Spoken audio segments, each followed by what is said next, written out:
Ya, pemerintah merevisi aturan terkait devisa hasil ekspor atau DHE untuk menambah sektor yang wajib menempatkan DHE di dalam negeri. Revisi aturan tersebut diperlakukan agar kinerja ekspor yang positif diikuti dengan peningkatan cadangan devisa. Ya, kita memang sedang berusaha supaya bisa hasil ekspor itu tidak diparkir di luar negeri lah, tapi diparkir di dalam negeri, sehingga akan memberikan dorongan kepada ekonomi dalam negeri. Saya kira itu, ya. Itu sedang dalam proses. Nah selanjutnya tadi juga arahan Bapak Presiden bahwa ekspor yang selama ini terus positif itu perlu diikuti dengan peningkatan cadangan devisa. Oleh karena itu Bapak Presiden meminta agar PP nomor 1 tahun 2019 tentang devisa hasil ekspor itu untuk diperbaiki. Saat ini hanya sektor pertambangan, perkebunan, dan kehutanan dan perikanan yang diwajibkan masuk di dalam negeri. Nah ini kita akan masukkan juga beberapa sektor termasuk sektor manufaktur. Demikian pernyataan Wakil Presiden Maruf Amin dan Menko Bidang Perekonomian Airlangga Hartarto terkait instruksi Presiden Joko Widodo agar peraturan pemerintah atau PP nomor 1 tahun 2019 tentang devisa hasil ekspor atau DHE dari kegiatan pengusahaan, pengelolaan dan atau pengolahan sumber daya alam dapat diperbaiki. Airlangga mengatakan Presiden Joko Widodo merevisi aturan terkait DHE untuk menambah sektor yang wajib menempatkan DHE di dalam negeri. Hal tersebut karena Presiden Jokowi menginginkan kinerja ekspor yang positif harus diikuti dengan peningkatan cadangan devisa. Direktur Selios Bima Yudhistira menilai aturan ini juga harus mencakup sektor perbankan agar perbankan di tanah air siap untuk menampung perolehan devisa hasil ekspor.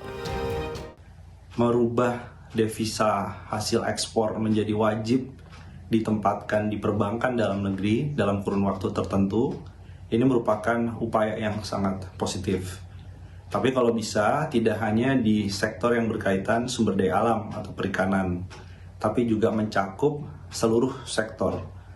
Industri manufaktur, perdagangan besar, perdagangan eceran, yang berkaitan dengan devisa ekspor, itu wajib ditempatkan dalam kurun waktu tertentu dan sebaiknya juga wajib dikonversi ke kurs rupiah.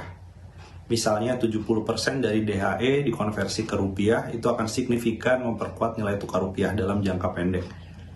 Dan ini yang harus disosialisasikan juga peraturan baru soal devisa hasil ekspor kepada perbankan sehingga layanan perbankan juga siap untuk menampung DHE.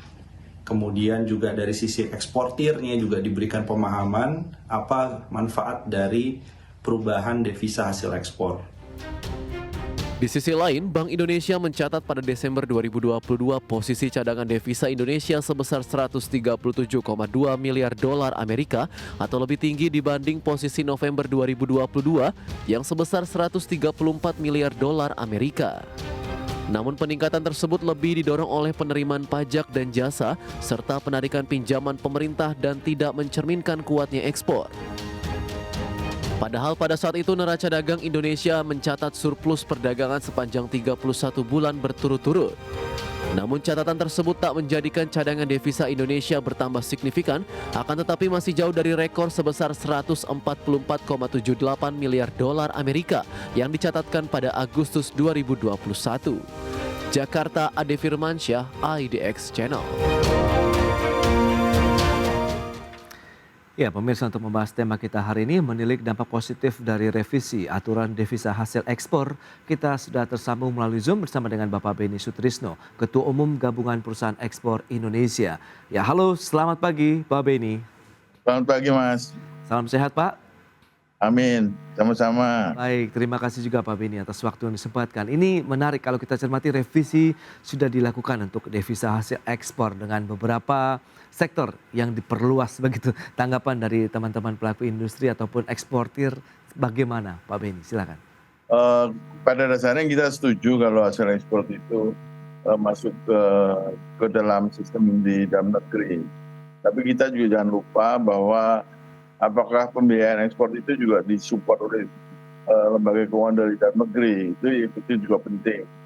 Kalau pembiayaan ekspor itu disupport oleh lembaga keuangan dari dalam negeri, pasti saya jamin uangnya hasil ekspornya masuk ke dalam negeri. Nah ini masalahnya kan ada pembiayaan yang dibiayai oleh dari lembaga keuangan di luar negeri. Nah kedua, kalau industri manufaktur itu sebetulnya nggak usah disuruh parkir, pasti parkir karena dia putarannya sangat cepat sekali, karena dia hasil ekspornya harus segera dicadangkan untuk melakukan pembelian bahan baku maupun bahan penunjang dari luar maupun dari dalam negeri. Ya, khususnya dalam hal ini manufaktur itu kan sebenarnya yang dipertandingkan kan manufacturing cost. Karena bahan baku diulang-ulang dijual nanti dibeli lagi, dijual dibeli lagi. Dengan kondisi seperti ini, asumsi revisi sebelumnya adalah memang karena Indonesia meskipun surplus neraca perdagangan namun cadangan devisanya begitu tidak mengalami penguatan yang signifikan begitu. Apakah efektif Pak dengan adanya perluasan tadi dengan devisa hasil ekspor di sejumlah sektor nantinya? Saya rasa sangat efektif, tapi tadi itu harus dibarengi kemampuan untuk membiayai atau menunjang, mensupport aktivitas ekspor. Nah itu yang kita harapkan dari dalam negeri mencukupi.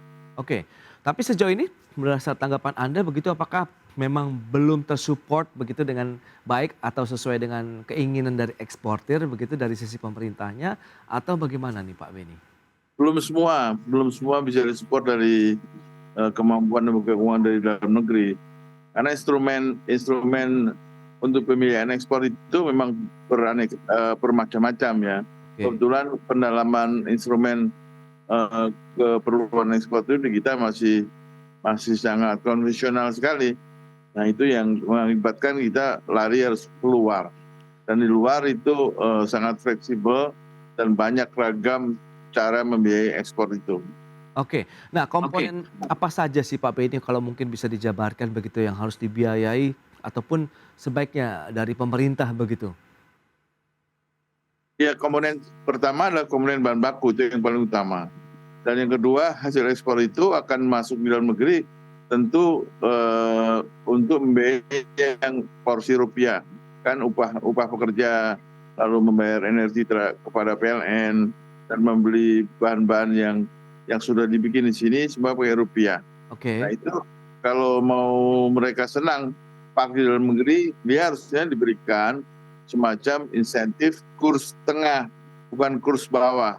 Jadi pada waktu kita butuh rupiah, itu kita selalu menukarkan hasil ekspor kita kita selalu dikasih kurs bawah.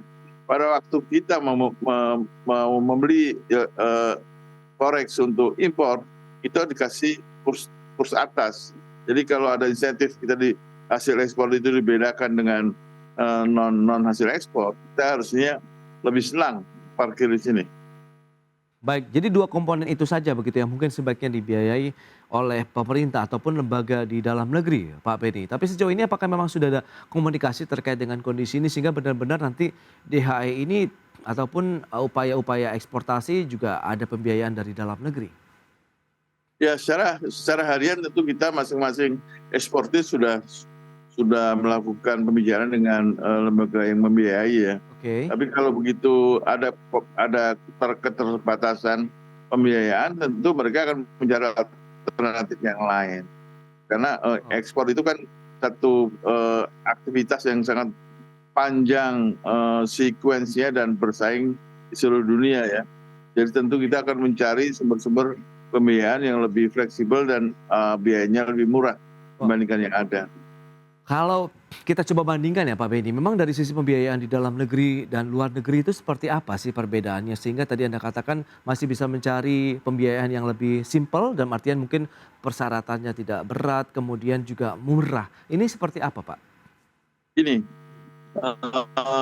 kita kan kalau ekspor itu ada dua cara pembayaran importirnya kembali kepada kita. Apakah itu menggunakan letter of credit atau menggunakan open account. Nah biasanya kalau yang kita nggak begitu percaya, kita selalu minta letter of credit. Kita dengan letter of credit atau kontrak beli dia plus letter of credit dia, itu kalau kita di luar itu kita bisa jaminkan sebagai penjaminan pembiayaan ekspor. Kalau kita belum bisa sampai hari ini belum bisa.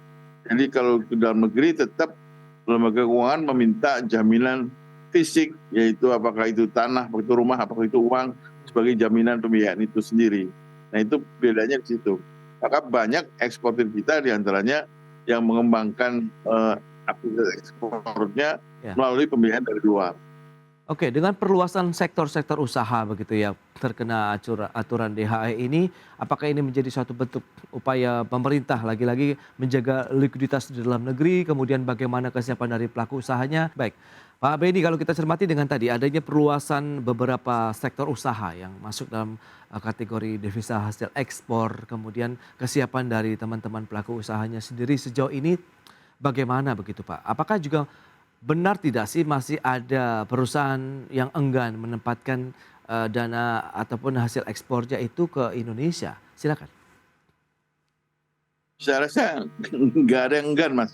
Dari hasil ekspor itu kan kita aktivitas ekspor kita itu diantaranya ada komponen rupiah, juga ada komponen forex-nya. Oke. Itu dalam hal ini US ya.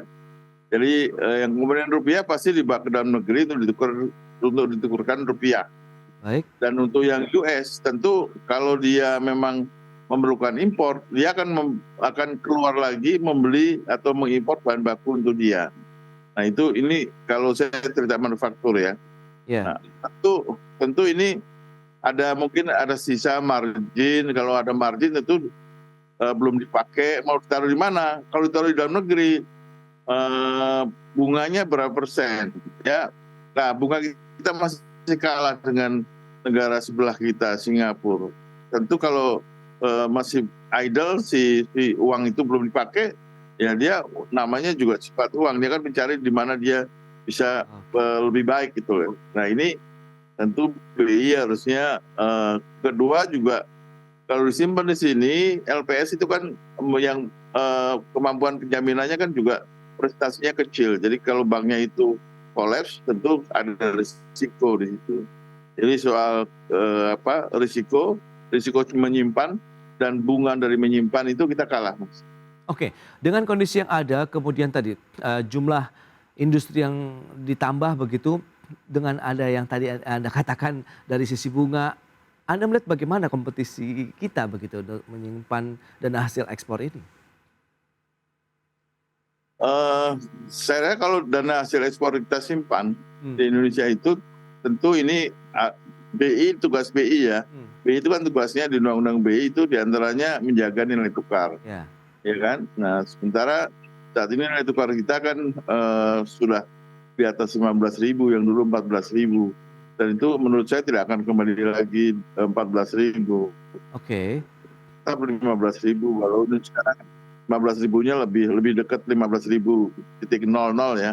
Ya. Tapi kan bukan kita sendiri ya, itu hampir seluruh dunia terhadap US semua menguat. Nah, tapi kalau dari hasil ekspor tentu tergantung ini pemerintah bisa memberikan insentif apa untuk tinggal di dalam negeri. Karena kalau tidak ada insentif yang lebih baik ya kan, misalnya kita butuh US, kalau misalnya disuruh kita tukar rupiah kasih kurs yang bawah, nanti kita butuh US, kita harus membeli US di kurs atas. Ya. Kalau mau di hedging, harga hedging juga mahal. Ya pasti itu tidak akan kompetitif. Oke. Tapi kurs tengah sendiri ini masih ada opsi yang bisa diwujudkan tidak Pak Benny?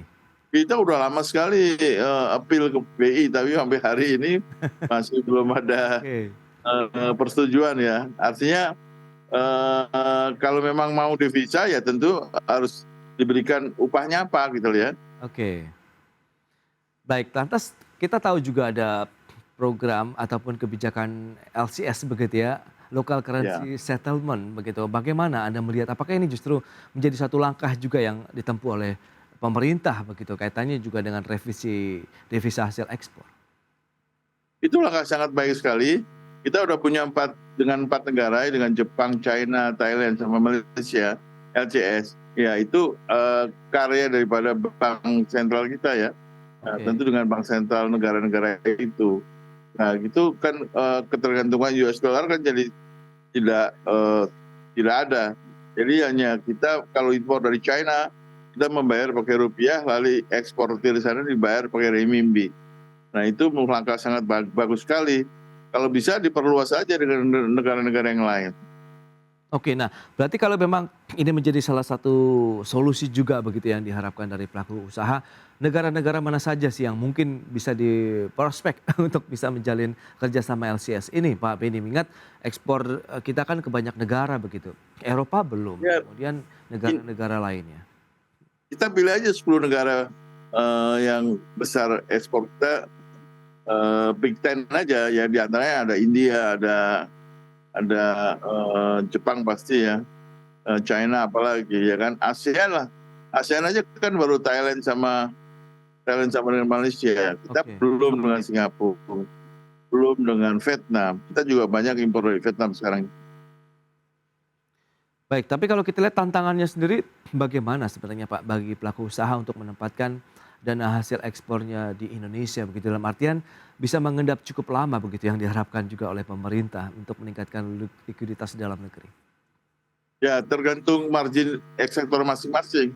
Setiap sektor itu punya margin masing-masing dan punya kemampuan mengendapkan hasil ekspornya. Ya, Kalau yang industri manufaktur itu nggak bisa mengendap lama karena dia berputar terus ya. Kalau kecuali industrinya mau tutup ya, tapi industrinya kan jalan terus nih. Nah, bisa ya yang sudah terjadi kan tambang itu, ya, karena tambang kan hasil tambang kan nggak dibuat, ya kan, yang buat Tuhan, tinggal keruk aja, ya kan. oke. Jadi marginnya pasti jauh lebih cukup. Ya, ya, ya. Kalau industri tipis lah Mas. Hmm. Ya, Pak Beni, tapi kalau Anda melihat dolar ini memang masih menjadi suatu mata uang begitu yang sangat krusial sekali begitu bagi cadangan devisa negara, sehingga memang benar-benar harus menjadi perhatian banyak pihak, tidak hanya dari pemerintah sendiri, bahkan pelaku usaha pun juga diharapkan bersama-sama begitu untuk menjaga khususnya mungkin cadangan devisa negara ini. Saya setuju lah ya. Selama ini kan dunia dikuasai oleh dolar ya. Hmm. Nah, kemana aja kita pakai dolar pasti laku ya. Artinya kita kan tiap hari BBM yang kita impor pakai dolar. Oke, Tiap hari kita umroh pakai dolar. Semuanya berbariskan dolar. Jadi kalau dolarnya kurang ya tentu rupiahnya akan merosot. Nah itu kan yang menghasilkan dolar tentu eksportir ya kan. oke. Di samping ada negara juga lakukan apakah itu obligasi. Nah obligasi dolar ada nggak di kita, kan obligasi semua rupiah. Kalau ada obligasi dolar mungkin sedikit membantu masuknya dolar ke negara kita. Oke, adakah instrumen keuangan begitu yang Anda harapkan bisa membantu dunia usaha begitu, jadi semacam win-win solution begitu, pelaku usaha juga senang begitu mengendapkan dana devisa hasil ekspornya begitu di Indonesia, tapi juga ada benefit yang mereka dapatkan ini, Pak Beni. Iya, simpel aja. Tolong biayai aktivitas ekspor itu dengan cara-cara yang common practice seperti di luar. Harus bersaing, Mas. Karena yang bersaing bukan hanya industrinya, bersaing juga industri keuangan juga harus ikut bersaing. Ya. Baik, lantas bagaimana terakhir Pak proyeksi dari kinerja ekspor Indonesia di tahun 2023 ini yang banyak prediksi akan penuh tantangan, Pak Beni? 23 memang tantangannya cukup kencang ya, terutama di manufaktur itu industri kita kan besar masuk ke Amerika Serikat, terus ke China juga besar, ya kan, lalu ke Jepang juga lumayan. Nah kita kan diuntungkan China tidak terjadi resesi atau inflasinya tidak setinggi di Amerika. Nah di Amerika ini sudah konsumennya sudah menurunkan kebutuhannya, volumenya ya. Jadi kuartal pertama ini untuk industri manufaktur kebutuhan rumah tangga ke Amerika itu sudah turun kira-kira hampir lebih dari 10% ya. Pada khususnya misalnya sport shoes, lalu pakaian, furniture, elektronik itu sudah turun semuanya di kuartal pertama ini dibandingkan kuartal ketiga tahun yang lalu. Kuartal keempat tahun lalu sudah turun dibandingkan tahun kuartal ketiga. Sekarang lebih turun lagi. Nah itu yang mengkhawatirkan kita. Tapi sepanjang China tidak terjadi inflasi cukup tinggi, kita harapkan kita ada China. Oke. Baik, itu dia terkait dengan proyeksi dari kinerja ekspor di Indonesia dan tadi juga adanya revisi dari aturan devisa hasil ekspor. Pak Beni, terima kasih banyak atas waktu dan sharing yang Anda berikan untuk pemirsa pada hari ini. Selamat melanjutkan aktivitas Anda kembali. Salam sehat, Pak Beni. Sama-sama. Ya. Salam sehat, Mas. Baik pemirsa, demikian perbincangan kami bersama dengan Bapak Beni Sutrisno, Ketua Umum Gabungan Perusahaan Ekspor Indonesia.